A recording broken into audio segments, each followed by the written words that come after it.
हम लोग class 9th का चौथा चैप्टर जलवायु के बारे में देखते हैं। हालांकि इसमें आधे पढ़ेगा।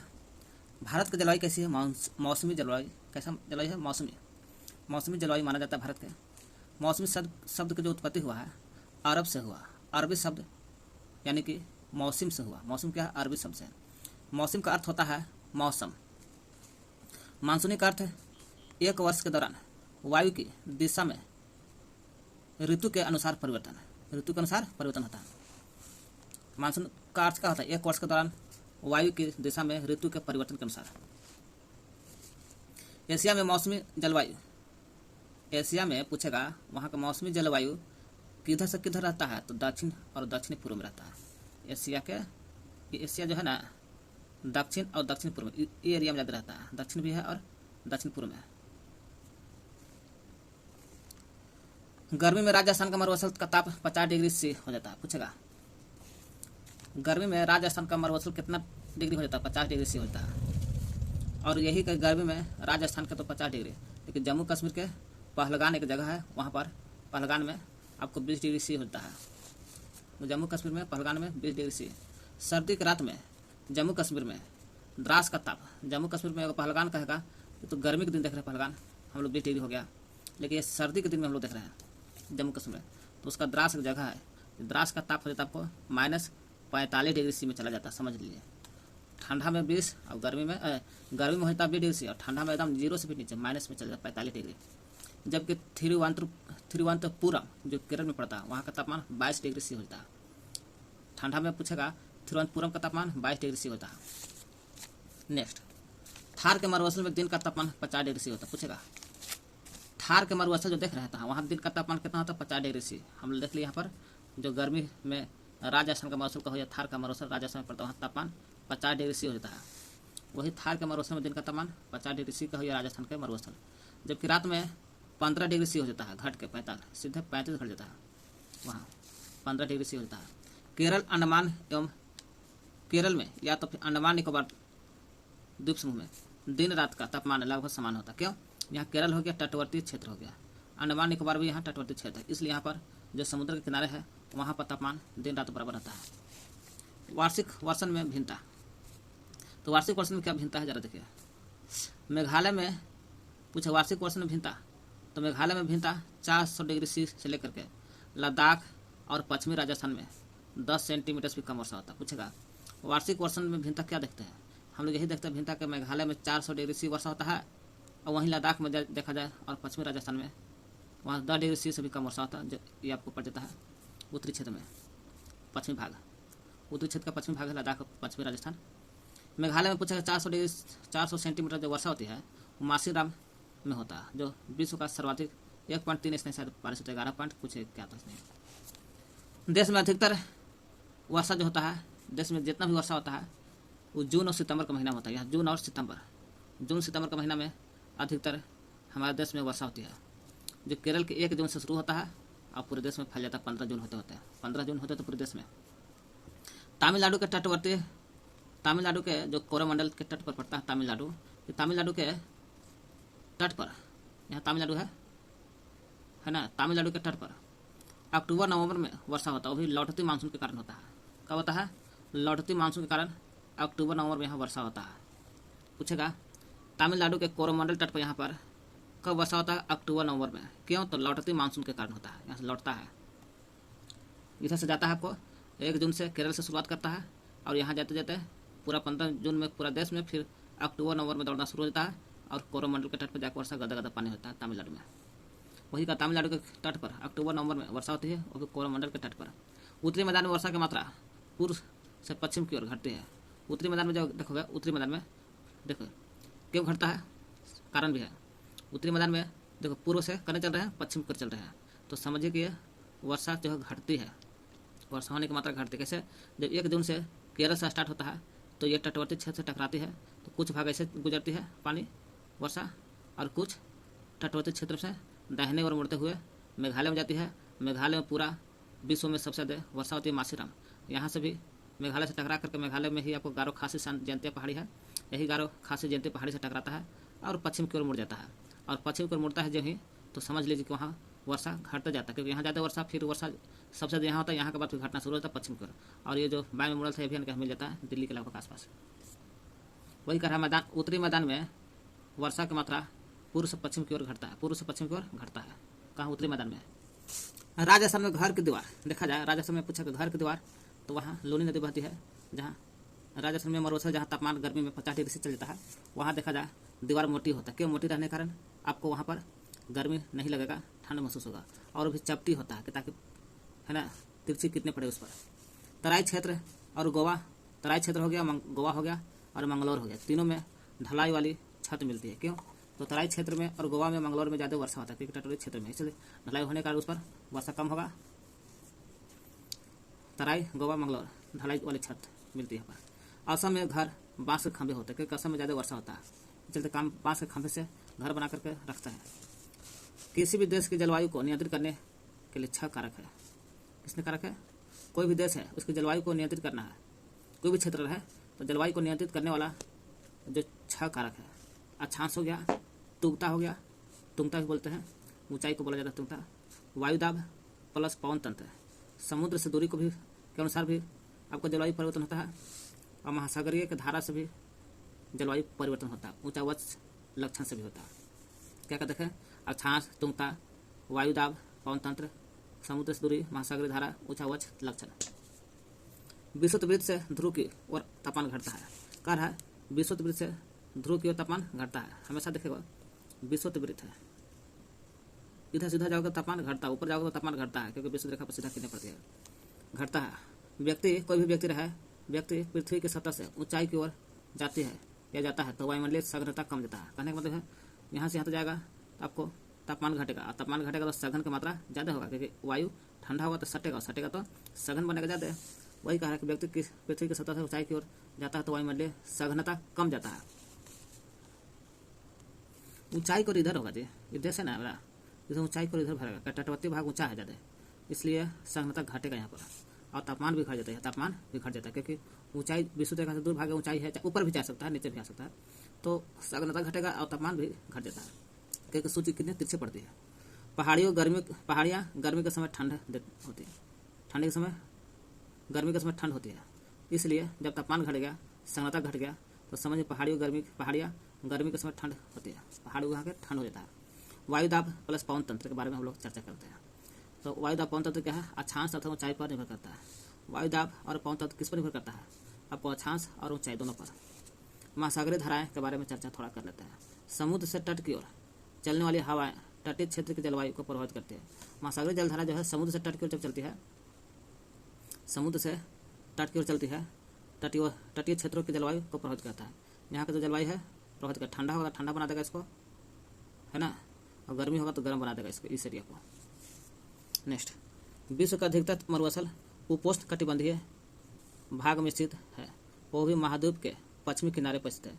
तो कह रहा है का मतलब विश्व का अधिकतर मरुस्थल दिखेगा तो आप उपोष्ण कटिबंधीय है, उपोष्ण कटिबंधीय यहीं पर मिलता है आपको, यहीं महाद्वीप के पश्चिमी किनारे पर, वो भी महाद्वीप के पश्चिमी किनारे पर मिलता है। उपोष्ण जो होता है 0 से लेकर के 23.5। किसी स्थान के जलवायु को ऊंचा वज्र से भी निर्धारित करता है। ऊंचा वज्र हो गया आपको, ऊंच पवन तंत्र भी हो गया, महासागरीय धारा भी हो गया।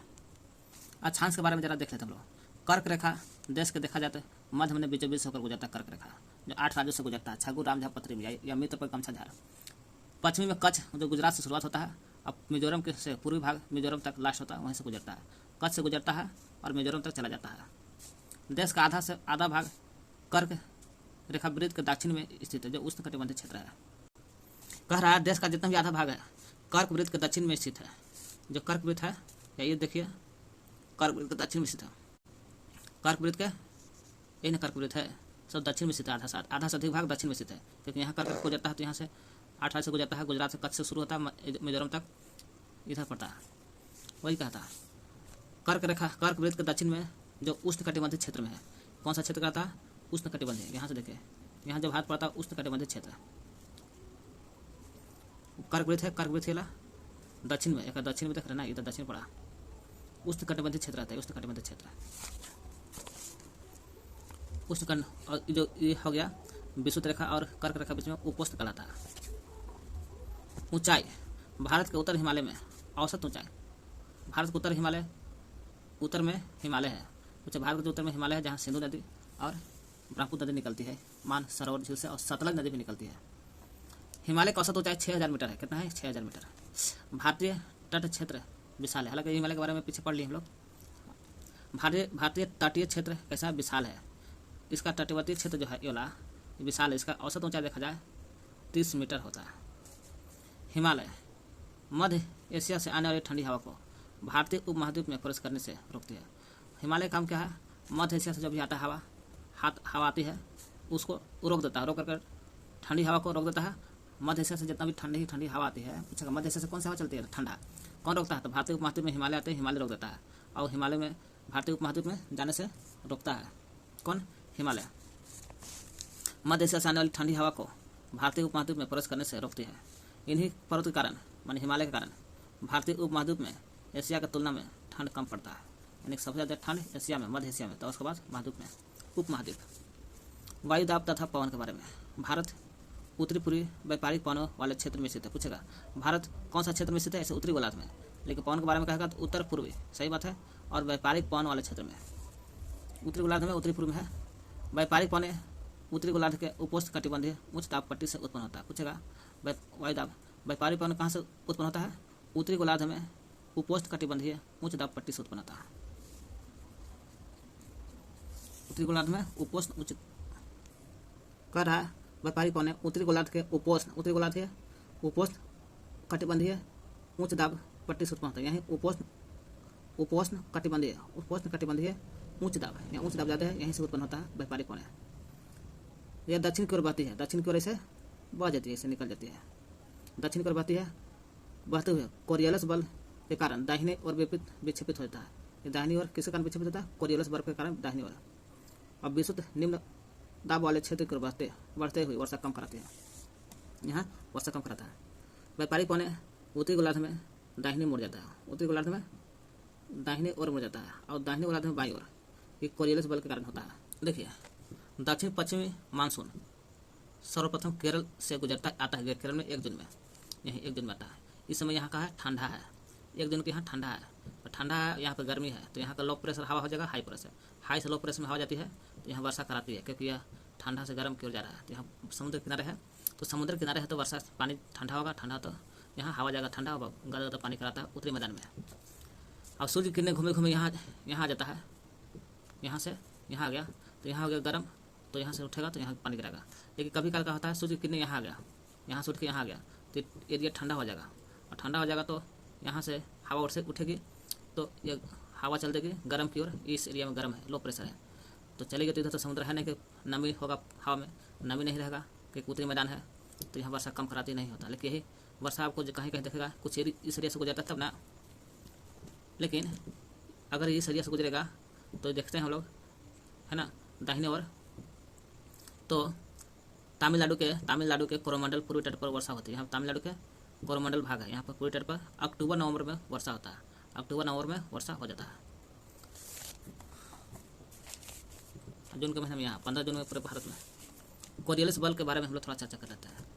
कोरियोलिस बल पृथ्वी के घूर्णन के कारण उत्पन्न होता है। पूछेगा कोरियोलिस बल किसके कारण उत्पन्न होता है? पृथ्वी के घूर्णन के कारण, और भी आभासी बल होता है। कोरियोलिस बल के कारण पवन जो है उत्तरी गोलार्ध में दाहिनी ओर मुड़ता है। उत्तरी गोलार्ध में कहेगा जाएगा, इधर हवा कने घूमता है, दाहिनी ओर मुड़ता है। देखिए, उत्तरी गोलार्ध में दाहिने ओर मुड़ गया, तथा दक्षिणी गोलार्ध में बाईं ओर, और दक्षिणी गोलार्ध में आया तो समझ के बाईं ओर मुड़ गया। इसे याद करिए, उत्तरी गोलार्ध में दाईं ओर, दक्षिणी गोलार्ध में बाईं ओर। पूछेगा कोरियोलिस बल के कारण व्यापारिक पवन जो होता है उत्तरी गोलार्ध में दाईं ओर और दक्षिणी गोलार्ध में बाईं ओर घूमती है, याद कर लेना है। इसे फेरल के नियम कहते हैं। दाईं और बाईं जो होता है फेरल के नियम कहते हैं। जेट धारा क्या है? तो हम लोग देखते हैं 27 डिग्री सी से लेकर 23 डिग्री उत्तरी अक्षांश के बीच को जेट धारा बोला जाता है। पूछेगा जो 6 मंडल में चलता है जेट धारा, पूछेगा जेट धारा कहाँ से कहाँ चलती है? 27 डिग्री से लेकर 30 डिग्री उत्तरी अक्षांश के बीच चलती है। जेट धारा जो है आपको 27-30 के बीच चलती है, उत्तरी अक्षांश, याद करना है, उत्तरी अक्षांश के बीच। नेक्स्ट कहते हैं उपोष्ण कटिबंधीय पश्चिमी जेट धारा भी बोलते हैं। पूछेगा जेट धारा का एक और नाम क्या है? उपोष्ण कटिबंधीय पश्चिमी जेट। उपोष्ण एक उत्तरी अक्षांश है, 27 से 30 डिग्री एक उपोष्ण कटिबंधीय पश्चिमी जेट। 6 मंडल में स्थित है। भारत में यह धारा ग्रीष्म ऋतु को छोड़ करके पूरे वर्ष हिमालय के दक्षिण में प्रवाहित होता है। ग्रीष्म ऋतु को छोड़ दिया जाए तो पूरे वर्ष पूरे सालों भर हिमालय के दक्षिण में, हिमालय जो है ना ऐसा हिमालय से एक दक्षिण में वर्षा होता है जेट के कारण। इधर गर्मी में 14 डिग्री सी उत्तरी अक्षांश पर बहती है। पूछेगा जब ये जेट धारा गर्मी में कहाँ बढ़ती है? गर्मी में उत्तरी अक्षांश पर बढ़ती है। देखिए उत्तरी अक्षांश में हमेशा बहबे करती है हवा, जो 27 से 30 डिग्री होता है। आपको चाहे ठंडा रहे गर्मी रहे, गर्मी कह देगा तो 14 डिग्री सी उत्तरी अक्षांश पर बहती है हवा, ये जेट प्रवाह। जेट धारा के बारे में भी और पढ़ना। संकरी पट्टी में से संकरी पतला पतला रूप में रहता है ऐसा। 6 मंडल में इसका देखा जाए जेट धारा के 6 मंडल ऊंचाई 12,000 मीटर से अधिक है। 12,000 मीटर से भी अधिक जेट धारा की ऊंचाई है। पश्चिमी हवाएं यहाँ उत्पन्न 12,000 मीटर से अधिक पश्चिमी हवाएं यहाँ होती है हमेशा जेट धारा में। चाल देखा जाए 110 किलोमीटर प्रति घंटा, गर्मी के दिन में 110, सर्दी एक ठंडा जगह तो थोड़ा सा चाल और बढ़ जाता है, 184 किलोमीटर प्रति घंटे का चाल होता है। सबसे अधिक तेज जेट धारा अक्षांशीय एवं उपोष्ण कटिबंधीय जेट धारा माना जाता है। पूछेगा सबसे अधिक तेज जेट धारा का नाम बताइए। अक्षांशीय एवं उपोष्ण कटिबंधीय जेट धारा कहता है। अक्षांशीय एवं उपोष्ण कटिबंधीय जेट धारा। पश्चिमी चक्रवाती विक्षोभ के बारे में पढ़ते हैं। देखिए भूमध्य है आपको भारत के थोड़ा सा पश्चिम है, यहीं से ठंडा हवा बहती है। यूपी उत्तर प्रदेश बिहार में आपको ये थोड़ा सा प्रभावित करता है पश्चिमी चक्रवात विक्षोभ के कारण। सर्दी के महीने में उत्पन्न होती है। पूछेगा पश्चिमी चक्रवात कब उत्पन्न होती है विक्षोभ? तो सर्दी के महीने में उत्पन्न होता है। सर्दी के महीने में उत्पन्न होती है पश्चिमी चक्रवाती विक्षोभ। भूमध्य सागरीय क्षेत्र से आने वाली पश्चिमी प्रवाह के कारण होता है। सर्दी ठंडा के दिन होता है पश्चिमी चक्रवाती विक्षोभ जो होता है पश्चिमी, ये तो पश्चिमी है, भूमध्य सागर से आने वाली जगह, भूमध्य सागर से जाने वाली पश्चिमी प्रवाह के कारण होता है। यही भूमध्य रेखा से पश्चिमी प्रवाह हो रहा है, इस चलते यहाँ आपको वर्षा तनमनी करा देता है। भारत के उत्तर एवं उत्तरी पश्चिम विक्षोभ को प्रभावित करता है। जो पश्चिम विक्षोभ है भारत के उत्तर और उत्तरी पश्चिमी, उत्तर किधर को और उत्तर पश्चिमी इधर सबको प्रभावित करता है पश्चिमी विक्षोभ। चाहे यूपी रहे, उत्तर प्रदेश, अरुणाचल प्रदेश सबको प्रभावित करता है पश्चिमी विक्षोभ। भारत के उत्तर एवं उत्तरी पश्चिमी विक्षोभ को प्रभावित करता है उष्ण कटिबंधीय चक्रवात। मानसूनी महीने के साथ साथ अक्टूबर नवंबर महीने में आते हैं। उष्ण कटिबंधीय चक्रवात कब आता है? उष्ण कटिबंधीय चक्रवात जो आता है मानसूनी महीने में तब करता है उष्ण कटिबंधीय, साथ ही साथ अक्टूबर नवंबर में आता है। मानसूनी महीने के साथ साथ अक्टूबर नवंबर में है। तो मानसूनी का महीना कहने का मतलब जून सितंबर और अक्टूबर नवंबर में भी होता है। कोरोमंडल तट पर तटीय भाग को प्रभावित करती है और अक्टूबर नवंबर में जाती है तो इसको प्रभावित करता है कोरोमंडल भाग को पश्चिमी चक्रवात। क्या कहते हैं चक्रवात में भूमध्य सागर से ठंडा हवा चलती है, प्रभावित करता है उत्तरी पश्चिमी भाग को, या यूपी रहे, बिहार रहे या दिल्ली रहे। सर्दी के महीने में उत्पन्न होता है पश्चिमी चक्रवाती विक्षोभ। पश्चिमी चक्रवाती विक्षोभ जो है जिला वही भूमध्य सागर क्षेत्र से उठती है और पश्चिमी भूमध्य रेखा से उठती है, पश्चिमी प्रवाह के कारण उत्पन्न होता है। अब यह क्या करता है भारत के उत्तर पश्चिमी विक्षोभ को प्रभावित करता है। भारत के उत्तर उत्तरी भाग को प्रभावित करता है। उष्ण कटिबंधीय चक्रवात मानसूनी महीने तो अबे करता है जून सितंबर में, और उसके साथ साथ अक्टूबर नवंबर में आता है उष्ण कटिबंधीय जगह तक आता है अक्टूबर नवंबर में, और वहाँ तटीय भाग को प्रभावित करता है। तटीय भाग जो इसको प्रभावित करता है आपको पश्चिमी चक्रवात या उष्ण कटिबंधीय को ही बोला जाता है चक्रवात।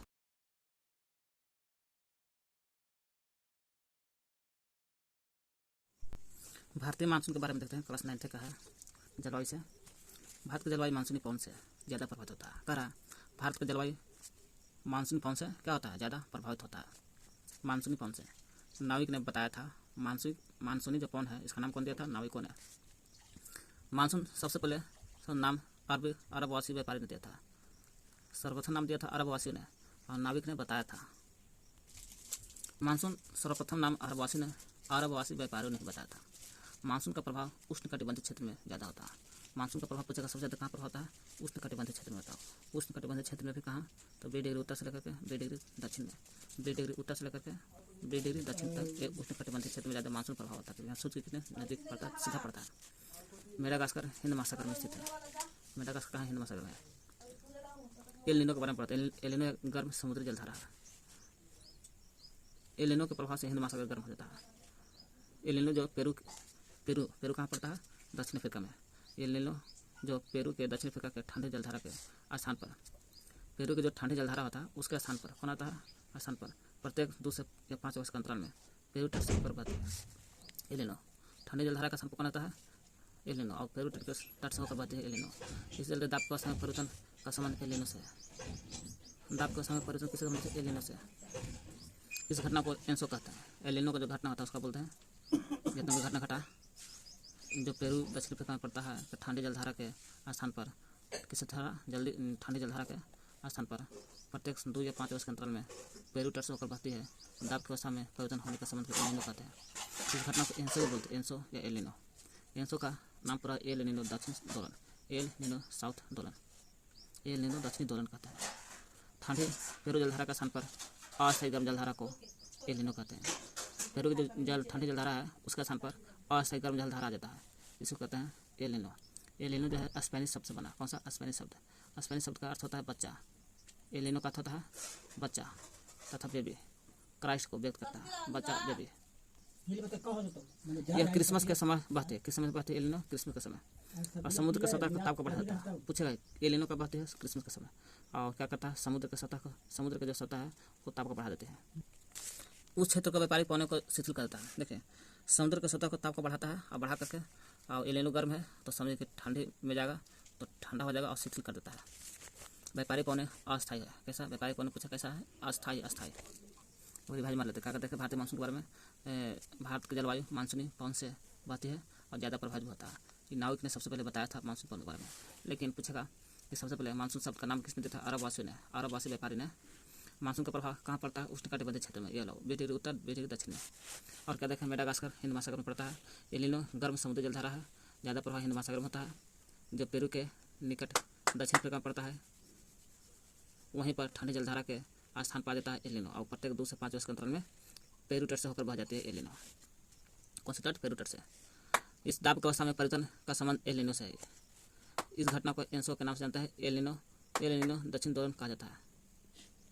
ठंडी जलधारा के स्थान पर एल नीनो की जो ठंडी जलधारा है उसके स्थान पर अस्थायी गर्म जलधारा हो जाता है, क्योंकि ठंडी जहाँ वहाँ एल नीनो आएगा तो गर्म हो जाएगा और फिर अस्थायी हो जाता है। स्पेनिश शब्द है एल नीनो, एक स्पेनिश शब्द है, बच्चा से संबंधित है। बच्चा का मतलब बेबी, क्राइस्ट को व्यक्त करता है।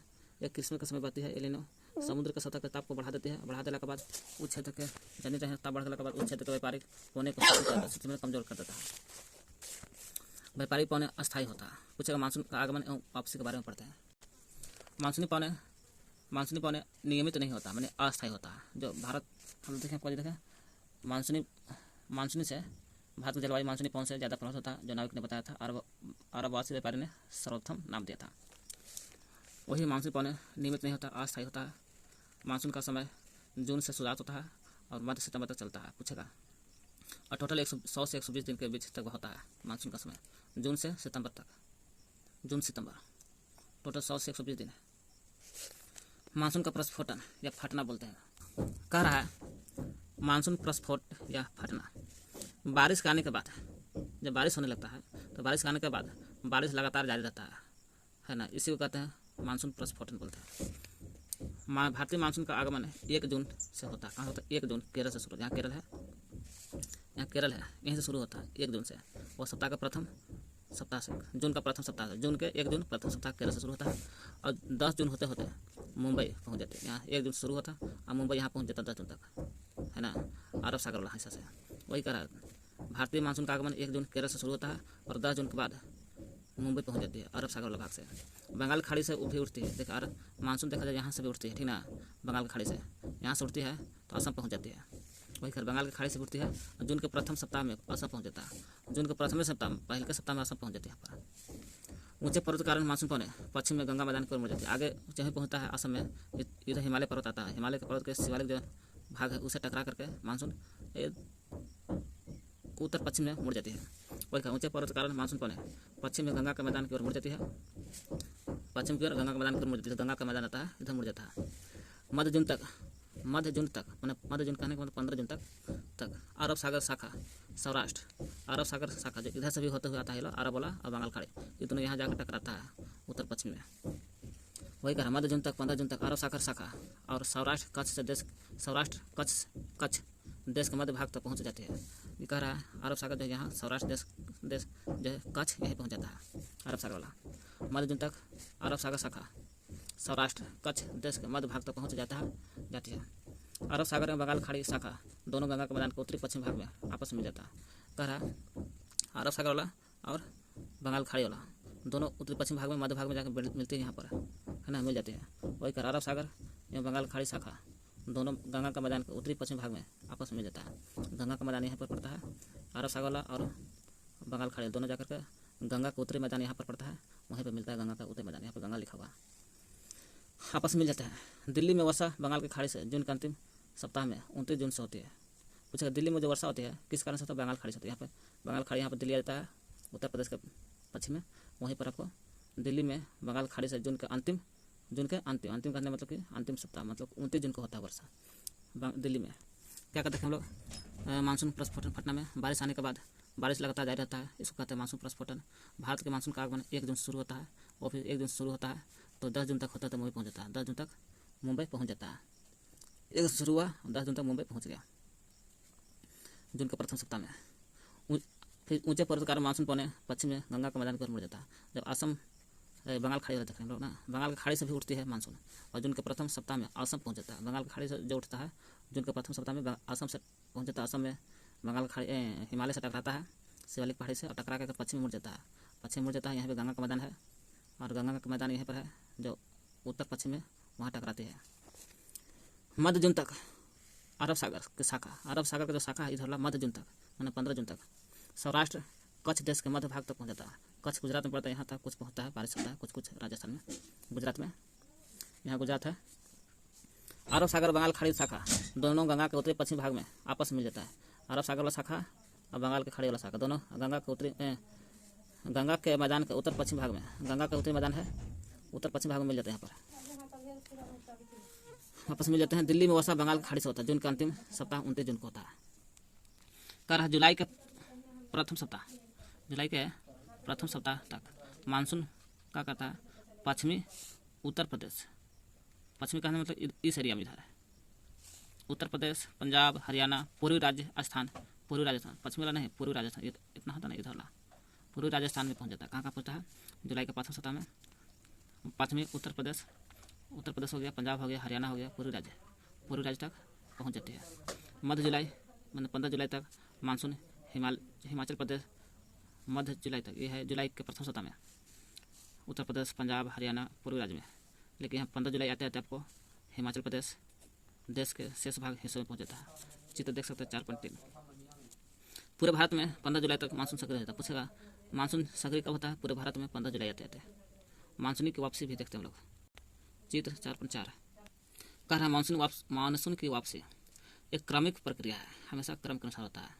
भारत के उत्तर पश्चिमी राज्यों का मतलब उत्तर प्रदेश हो गया, बिहार हो गया, है ना, इसी सब राजस्थान हो गया, इस सब के बारे में बोल रहा है। भारत के उत्तर पश्चिमी राज्य सितंबर में प्रारंभ होता है। कब? सितंबर में प्रारंभ होता है, यहाँ से प्रारंभ होता है मानसून की वापसी सितंबर में। और मध्य अक्टूबर मैंने 15 अक्टूबर तक मानसून प्रायद्वीपीय भाग उत्तरी भाग से पूरी तरह से पीछे हट जाता है। 15 अक्टूबर देखिए सितंबर शुरू होता है, 15 अक्टूबर आते आते प्रायद्वीपीय भाग तक पहुँच जाता है, इधर से इधर प्रायद्वीपीय भाग तक पहुँच जाता है। वही कह रहा सितंबर में शुरू होता है और मध्य अक्टूबर 15 अक्टूबर आते आते मानसून प्रायद्वीप के उत्तरी भाग से पूरी तरह से पीछे हट जाता है। उत्तरी भाग से पीछे एकदम नीचे आ जाता है, हट जाता है, प्रायद्वीप की ओर आ जाता है। दिसंबर का प्रारंभ तक देश के शेष भाग तक मानसून की वापसी होता है। पूछेगा देश में जो शेष भाग है मानसून की वापसी कब होता है? तो दिसंबर में होता है। दिसंबर आते आते सब अपन वापस लौट जाता है बंगाल खाड़ी पे, कोई अरब सागर में चलाता है पूरे देश से। नेक्स्ट जाड़े के दिनों में लौटती मानसून से वर्षा होता है, कभी कभी लौटता है, सितंबर शुरू होता है, अक्टूबर आते थे, है ना। तो वही कहा जाड़े के दिनों में लौटती मानसून से वर्षा तमिलनाडु के कोरोमंडल तट पर होता है, कभी कभी लौटती है तो तमिलनाडु के कोरोमंडल तट यहाँ पर यहीं वर्षा होता है, यहीं पर वर्षा कोरोमंडल तट पर यहाँ पे लौटते वक्त वर्षा होता है तमिलनाडु में। वही कहा जाड़े के दिनों में लौटती मानसून से वर्षा तमिलनाडु के कोरोमंडल तट पर होती है। भारत में 4 प्रकार ऋतु होता है, शीत ऋतु, ग्रीष्म ऋतु और वर्षा ऋतु, बसंत ऋतु। शीत और ग्रीष्म पढ़ना है रूप से, शीत में ठंडा और ग्रीष्म में गर्मी, वर्षा जानी रहे, बसंत जानी रहे। शीत ऋतु के बारे में हम लोग थोड़ा सा पढ़ लेते हैं। उत्तर भारत में स्टार्ट होता है, कहाँ होता है ग्रीष्म शीत ऋतु? उत्तर भारत है ना, यहाँ पर यहीं से स्टार्ट होता है शीत ऋतु। उत्तर भारत में स्टार्ट होता है मध्य नवंबर तक, फरवरी तक, मध्य नवंबर से लेकर के फरवरी तक शीत नवंबर और फरवरी के बीच में चलता है, नवंबर और फरवरी तक चलता है ना। रबी फसल यहाँ उगता है, गेहूँ मटर, यहाँ रबी फसल उगता है। रबी फसल करने में गेहूँ होगा, मटर होगा, चना होगा, इस प्रकार के यहाँ पर उगता है। दिसंबर जनवरी में सबसे ज़्यादा ठंडे लगता है, यहाँ पर देखा जाए दिसंबर और जनवरी में सबसे ज़्यादा। नवंबर फरवरी में तो होता है ठंडा, लेकिन ज़्यादा लगता है आपको दिसंबर और जनवरी में। दिसंबर जनवरी में सबसे ज़्यादा ठंडा लगता है, दिसंबर जनवरी में सबसे ज़्यादा ठंडी लगती है। तापमान यहाँ देखा उत्तर से दक्षिण को जाने पर घटता है। उत्तर से लेकर दक्षिण को रहा होगा तापमान घटता है शीत ऋतु में। चेन्नई का तापमान 24 डिग्री होता है जो दिसंबर में, जबकि उत्तर मैदान में 10 से लेकर 15 डिग्री के बीच होता है तापमान। उत्तरी मैदान में कितना तापमान होता है? 10 से 15 डिग्री के बीच होता है। यहाँ तो तापमान घटता है, चेन्नई में 24 डिग्री से तापमान होता है ठंडा से घटते घटते, लेकिन यहाँ पर देखा जाए 10 से 15 डिग्री तापमान होता है उत्तरी मैदान में। दिन गर्म रात ठंडी होता है। उत्तरी मैदान में देख रहे हो तो दिन यहाँ गर्म रहता है, रात ठंडी होता है। उत्तरी पूर्वी भारतीय व्यापारिक पौने स्थल से समुद्र तक चलते हैं। पूछेगा उत्तरी पूर्वी व्यापारिक पौने कहने चलते हैं स्थल से समुद्र तक चलते हैं। उत्तर में भी है और व्यापारिक पौने स्थल से इधर स्थल हो गया और समुद्र तक की ओर चल रही है। वही कह उत्तरी पूर्वी व्यापारिक पौने स्थल से समुद्र तक चलती है। देश में अधिकतर भाग शुष्क मौसम होता है। पूछेगा शुष्क मौसम सबसे ज़्यादा हमारे देश में कौन सा मौसम आता है? शुष्क। तमिलनाडु के तट पर वर्षा होना और शुष्क मौसम है, इसी चलते व्यापारिक पौने कारण ही तमिलनाडु में कभी कभी वर्षा होता है। पूछेगा उत्तर पूर्वी व्यापारिक पौने कहाँ से चलती है? स्थल से समुद्र तक। देश में अधिकतर भाग शुष्क मौसम से होता है। तमिलनाडु के तट पर वर्षा होती है। यहाँ तमिलनाडु के तट पर वर्षा होता है ज़्यादा। क्या कहते हैं शीत ऋतु में उत्तर भारत में स्टार्ट होता है, यहाँ से स्टार्ट होता है नवंबर से लेकर फरवरी तक चलता है। नवंबर से फरवरी में होता है स्टार्ट, ये नवंबर लिखा हुआ है। और दिसंबर जनवरी में सबसे ज़्यादा ठंडा पड़ता है। तापमान देखा जाए यहाँ उत्तर से लेकर के दक्षिण में आओगे तो घटता है, जैसे 24 डिग्री चेन्नई में होता है तापमान दिसंबर में 24 डिग्री तापमान होता है। जब उत्तर मैदान में 10 से 15 डिग्री, यहाँ 10 से 15 डिग्री तापमान के बीच होते हैं तापमान। दिन गर्म रात ठंडा ज़्यादा होता है। यहाँ उत्तर पूर्वी व्यापारिक पौने जो चलता है उत्तर पूर्व से लेकर के समुद्र की ओर चलता है, जो स्थल से समुद्र तक चलता है। इसलिए देश भर में अधिकतर भाग शुष्क होता है। क्यों शुष्क होने का कारण है कि यहाँ शुष्क होता है, स्थल से समुद्र की ओर आता है, तो इसी चलते शुष्क मौसम होता है। तमिलनाडु के तट पर वर्षा भी हो जाता है कभी कभी। यहाँ पर ग्रीष्म ऋतु के बारे में देखते हैं हम लोग। दूसरा शीत ऋतु पढ़ लिया तो ग्रीष्म ऋतु के बारे में देखते हैं हम। मार्च मई में स्टार्ट होता है। ग्रीष्म ऋतु कब होता है? मार्च से मई तक। मार्च में देखा जाए ढाकन का पठार का उच्च ताप होता है 38 डिग्री से। पूछेगा ढाकन का पठार का उच्च ताप कब होता है? तो मार्च में। कितना होता है? तो 38 डिग्री सी होता है, 38 डिग्री सी में होता है। अप्रैल में देखा जाए तो मध्य प्रदेश और गुजरात दोनों में तापमान 42 डिग्री होता है। पूछ सकता है 42 डिग्री तापमान कहाँ होता है? मध्य प्रदेश प्लस गुजरात। कब? तो अप्रैल में होता है। मई में उत्तर प्रदेश, अप्रैल में मध्य प्रदेश प्लस गुजरात दोनों में तापमान 42 डिग्री सी होता है। मई में उत्तर पश्चिमी भाग मैदान का तापमान 45 डिग्री होता है। उत्तर पश्चिमी भाग का जो तापमान होता है मई आते थे मई में उत्तर पश्चिमी भाग का मैदान यहाँ वाला इधर वाला ये 45 डिग्री तापमान कितना होता है? 45 डिग्री होता है। क्या कहते हैं ग्रीष्म ऋतु मार्च से मई होता है। और मार्च में ढाकन का पठार का घनत्व उच्च तापमान 38 डिग्री से होता है। और क्या देखें अप्रैल में मध्य प्रदेश और गुजरात दोनों का तापमान 42 डिग्री से होता है। और यहाँ देखें लोग मई आते थे उत्तर और पश्चिम भाग पर तापमान जो मैदान है यहाँ 45 डिग्री से होता है। लू क्या है? लू एक ग्रीष्म काल में चलते हैं, मैंने गर्मी के दिन में चलता है लू। धूल भरी गर्म होता है प्लस शुष्क दोनों होता है, हवा है। पूछेगा लू क्या है? गर्मी के दिन में चलते हैं ग्रीष्म काल में। कैसा है? धूल भरी गर्म और शुष्क हवा। धूल भी भरा एक साथ है और गर्म भी है और शुष्क हवा भी है। लू दिन में भारत के गर्म नहीं लगता है, लू लगभग करता है, शुष्क भी लगता है, पानी निकल सुखा देता है। दिन में भारत के उत्तर पश्चिम में चलते हैं। दिन में देखा जाए तो भारत के जो ये भाग है उत्तर और पश्चिम भाग पर चलता है लू, यहीं लू चलता है सब जगह। लू की मतलब यहीं है, यहीं पर लू चलता है ना, उत्तर और पश्चिम भाग पर। काल बैसाखी राजस्थान में सबसे ज़्यादा चलता है।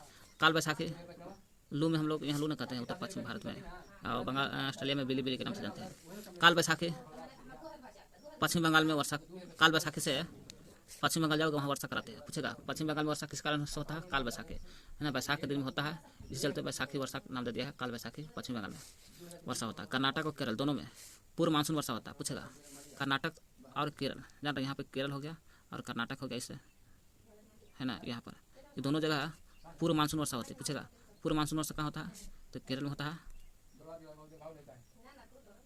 कर्नाटक, ये दोनों जगह देखिए केरल में और कर्नाटक में दोनों जगह कौन सा वर्षा होती है? मानसून, पूर्व मानसून वर्षा होती है।